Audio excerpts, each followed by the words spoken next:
এই দেখো সকাল সকাল আমার বর নিয়ে এসে হাজির ট্যাংরা মাছ, ইলিশ মাছ, আর ওইদিকে হচ্ছে মৌরলা মাছ। মৌরলা মাছ তো আমি বাঁচতেও পারি না, তবু নিয়ে চলে এসেছে।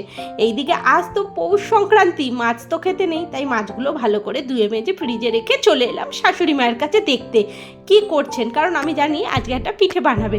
তো ওনার বাড়ির পিছন দিকে একটা মাটির উনান আছে, সেখানে এই পিঠেগুলো তৈরি হচ্ছিল আর আমি গেলাম দেখতে। পিঠেগুলো কিন্তু দুর্দান্ত খেতে হয়, তো আমিও কিন্তু পিছিয়ে নেই। আজ আমি বানিয়ে ফেলেছি কড়াইশুঁটির কচুরি আর সুন্দর করে দোকানের মতো আলুর তরকারি। না না, একটু মিথ্যে বললাম, আলুর তরকারিটা আমি না, আমার দিদি এসেছে, দিদিই বানিয়ে দিল।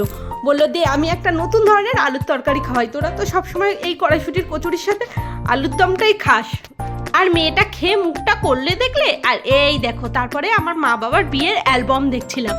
তো দেখো ওখানে আমার মায়ের বয়স এই 12 কি 13 আর বাবা 19-20। কি সুন্দর না, আর কি অদ্ভুত ছোট্ট ছোট্ট দুটো ছেলে মেয়ের বিয়ে হয়ে গেছে, ভাবা যায় আজকালকার দিনে। আর এই দেখো শাশুড়ি মা দিয়েছে পিঠে। আমার বড়মশাইয়ের আবার এই পিঠে পুলি, নারকোল নাড়ু, মিষ্টি এইসব জিনিস একদমই খেতে বেশি পছন্দ করে না, ওই একটু আধটু মুখে দেওয়া। কিন্তু না, আমার মেয়ের ভীষণ ভালো লাগে। তবে এখন জানো তো বয়সের সাথে সাথে গ্যাস অম্বলের পরিমাণ প্রচণ্ড টাইপের বেড়ে গেছে, তাই এগুলো একটু হজম করা মুশকিল, তাই আমিও একটু অ্যাভয়েড করে চলি। তো টাটা বন্ধুরা, ব্লগটা কেমন লাগলো অবশ্যই জানিও।